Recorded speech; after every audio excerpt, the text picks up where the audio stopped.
we're going to do Lockdown Larders macaroni and cheese.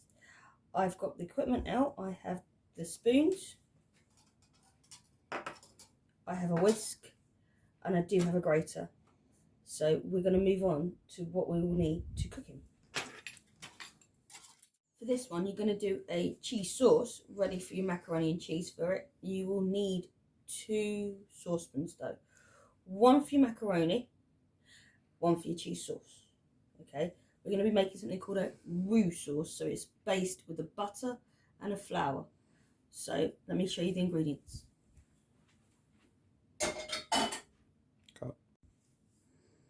Right, for this one, it's still macaroni cheese. You're still going to use your macaroni. You've got your butter. You can use margarine for this one. You can use spray oil for this one, but do not use oil for this one. It won't work as well. Normal butter gives you a really creamy taste, but you can also use butterly spread. You've got your cheese, and you've also got some cornstarch, or you can use flour in its place. It makes it really thick and creamy sort of sauce for you. So I'm going to show you next how to grate your cheese using a grater. Right, my grater has the 4 different sides. I'm going to use the big holes like you've seen. There's the tiny holes as well, which is really nice, but also you've got the slicing side, which is like a mandolin.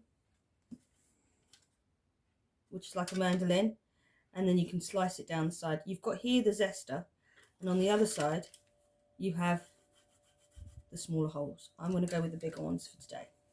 So here, if you're left-handed or right-handed, doesn't matter. The best way to do it is putting the grater down and grating up and down. But to show you how to grate without grating your fingers, you literally are moving the cheese up and down. You can grate so many other things on a grater, like vegetables and fruits, to create different blends of things. You can use the grater in many different ways, not just for cheese. Although grated cheese is quite nice. First thing I'm going to do is I'm going to get some hot water and pop that into my saucepan. The reason I'm using the kettle is because it's boiled it and it's going to cook a bit quicker with the boiled water. I'm going to get my macaroni, and again,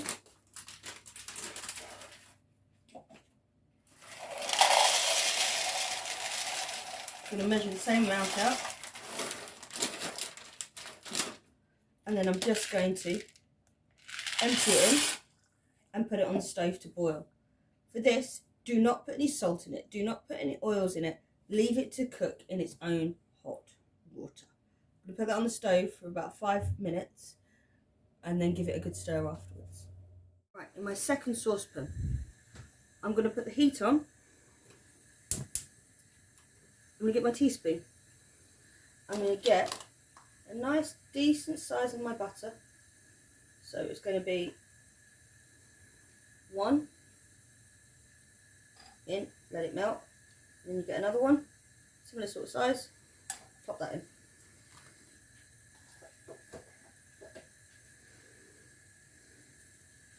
The next thing you're going to do is you're going to get your tablespoon. You don't want it to sound like it's frying, so you want to turn the heat down. You get your cornstarch or your flour and one of these, a tablespoon. You put a tablespoon in and give it a good stir. You want it to cook the flour so it creates a nice thickener. And if you're using a normal flour or self-raising or plain flour, you just want to make sure it starts cooking the flour and mixing with the butter. You can see the blobs are starting to get there a bit more.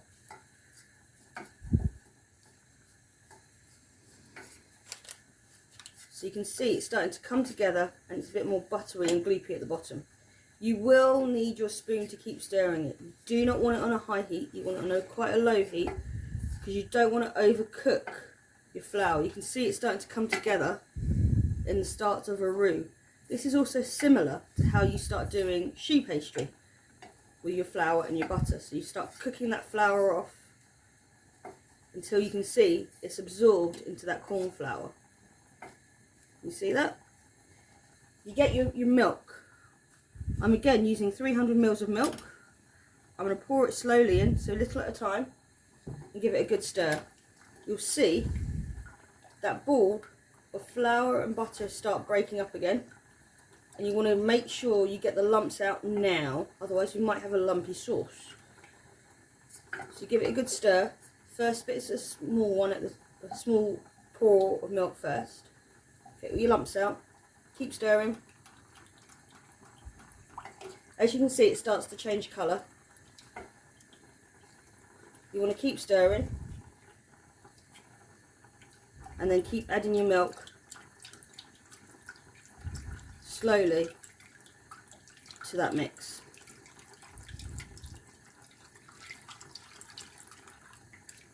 And keep giving it a good stir. At this point, if you've got any lumps left, you use your whisk. You give it a little whisk. You can use a fork for this as well, but a whisk is really good to get any lumps out. You give it a really good whisk. Because your butter does not like mixing with milk, you again want to mix it together so it blends it together and starts to congeal.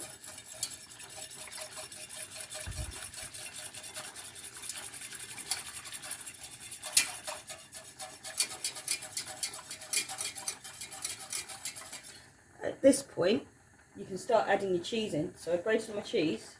Your cheese is what's going to thicken it. So I'm just going to stir in with my whisk my cheese.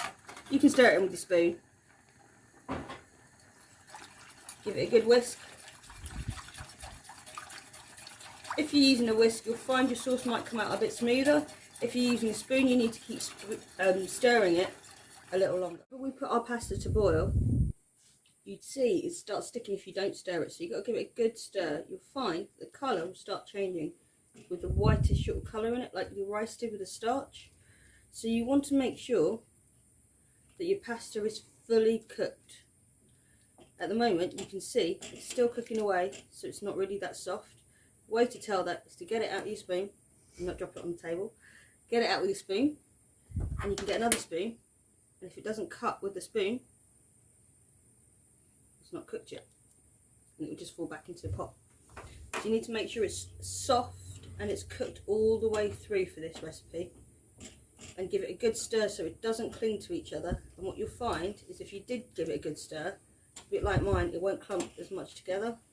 You just have to make sure you've given it a good stir every couple of minutes to make sure it doesn't stick. It's that obviously the pasta has got bigger and enlarged because it's rehydrated. You have to also check that it's cooked. So we're going to get some on the spoon. I'm going to get my other spoon, and you can see this time round I can cut it with my spoon. It cuts through. If you want to get really soft, that's fine, but this is al dente, so it's got a bite to it. So when you bite into it, you should be able to just bite your teeth into it like that. So now you give it a good stir. You're going to use your sieve or your drainer to sieve out the excess water. I strained this into the bottom of the pot like I did the rice. What I want to make sure is that I've caught some of the water, the starchy water from underneath. I'm going to use oven gloves for this one because it is quite hot.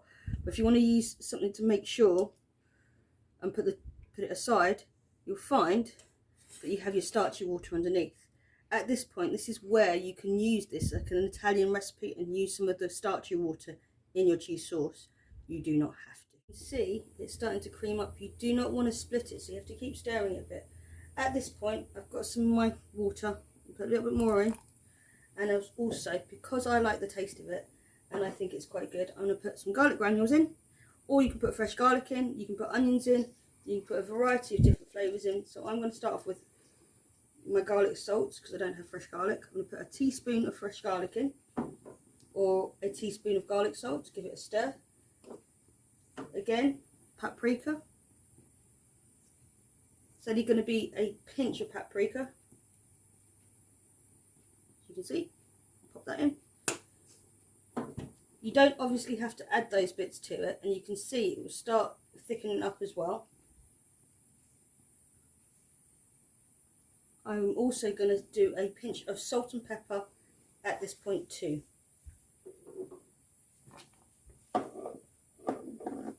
So I've got my salt. You can use normal salt, you can use ground salt. just to season it. Don't put too much salt in it, it will get too salty and you won't be able to eat it. Please don't rise to that challenge. Black pepper.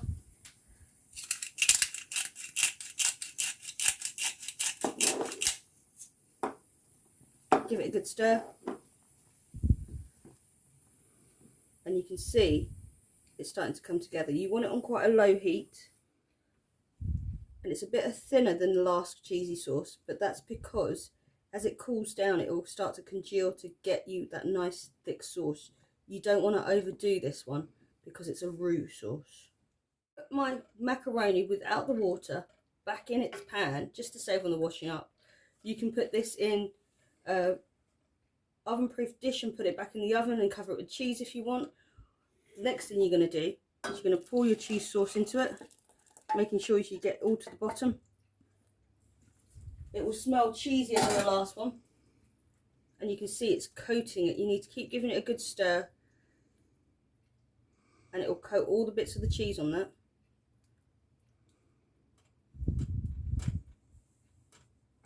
You want to keep giving it a stir for a couple of minutes, just to stop it from splitting.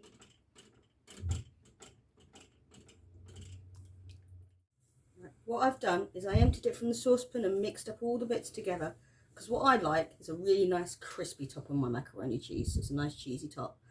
So what I've done is I've put it into an oven-proof dish, covered it with cheese. You can use basil, you can use parsley for this one, or you can use what I've got, mixed herbs or oregano, just to give it a really nice sort of covering on top, so it's really sort of like a garnish on top. You can sprinkle a few bits on top. You can use fresh herbs as well.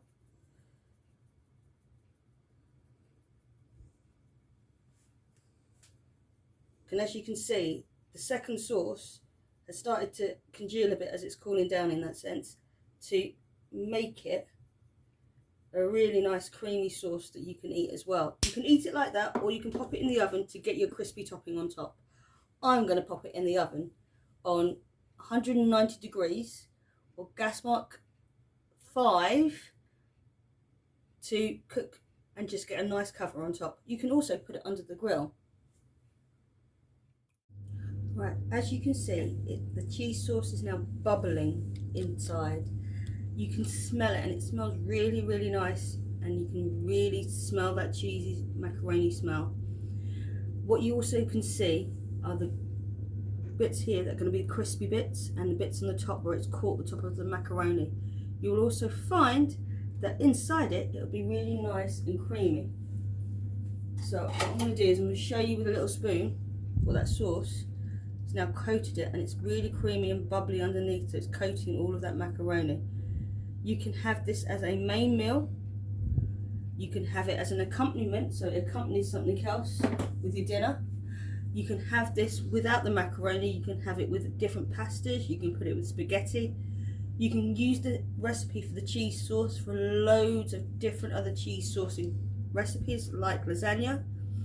For example, you can do a fish pie as well. You can do the cheesy sauces in pies.